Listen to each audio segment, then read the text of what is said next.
open mic and an open stage, we also have for you a wonderful feature from BC, Adeline the Soul Poet. We have the Pan-African Slam, and we also have another wonderful feature all the way from Brooklyn, Jive Poetic.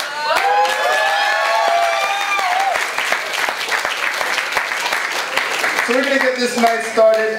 The only rules, for those of you who are interested, for the Pan-African Slam portion of the evening, is that each poem must be less than 3 minutes and 33 seconds in length.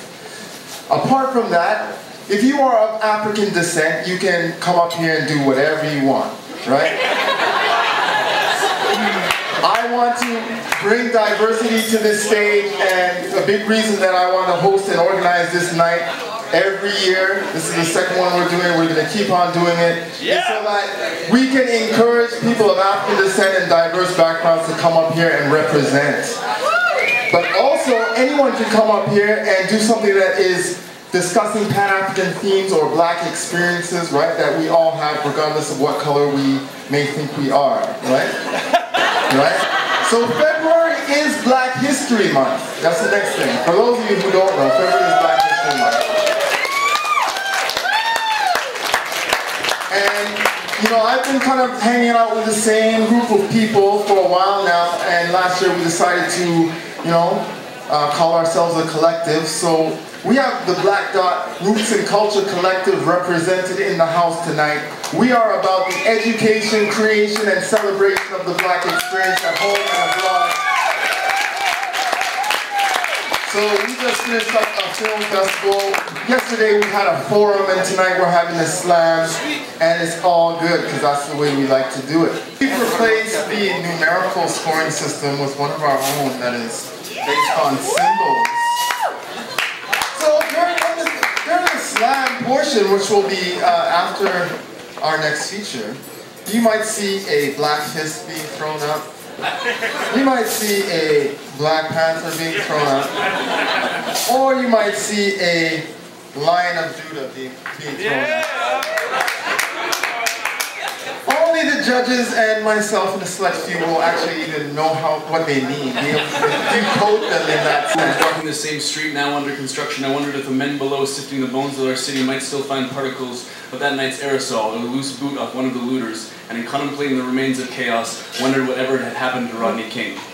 I found the video on YouTube, the one that will become the world's wallpaper for a year, shot from a terrace 90 feet off the scene by a man in pajamas batted sleeping through sirens over the heads of quaking roses that shook the churned soil to the abrupt beat of baton blows. King had been drinking a lot, so much so his car must have looked like what he could see of the road as he ran a red and just missed folding his car into the arms of another like the hands of believers, or the bodies of couples that say goodbye before war.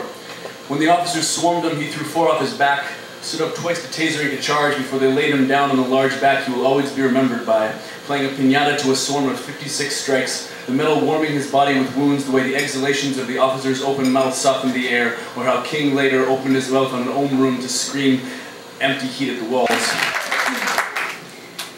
I hear the voice of my grandmother calling me.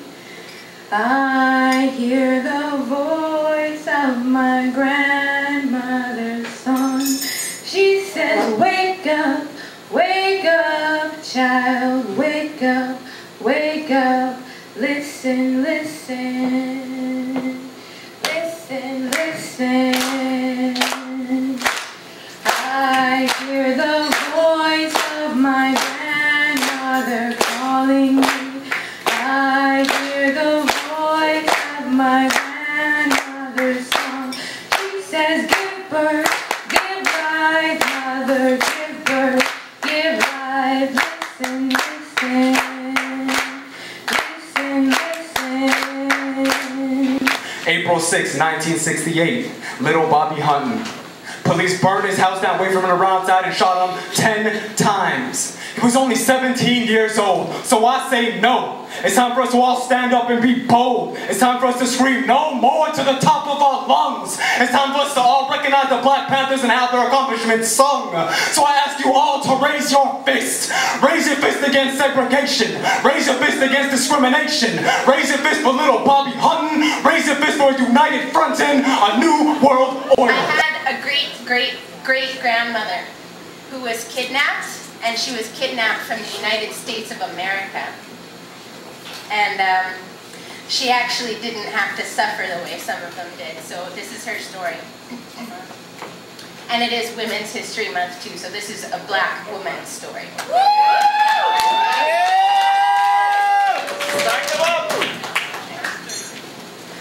Long, long ago, in the state of Virginia, Mary and Mahala paced the shore to and fro, their brothers and sisters, a mother's sons and daughters splashing in the water.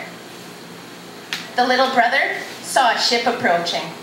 He ran for the elders, but the sisters, they stayed by the shore because they wanted to see the sailors. When salt cured and polished wood scraped rock, for the young ladies them, a nasty shock.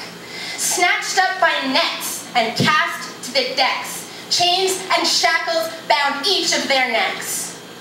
Breasts and bodies stripped and whipped, they were wedged in tight at the bow of a ship. Alright, so big ups and thank you to Anwar Hassan, Risa, Alma, Janae, Apollo Reed, and Carla Van. Thank you very much. We had a tie for third place with Chelsea Johnson and Amari Newton.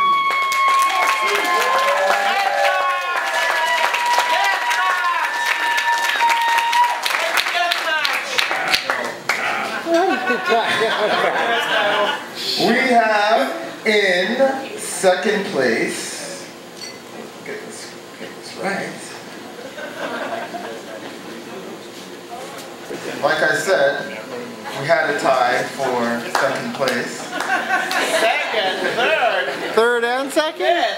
Yes. And in third place we have Benny, aka Taller Than Thou.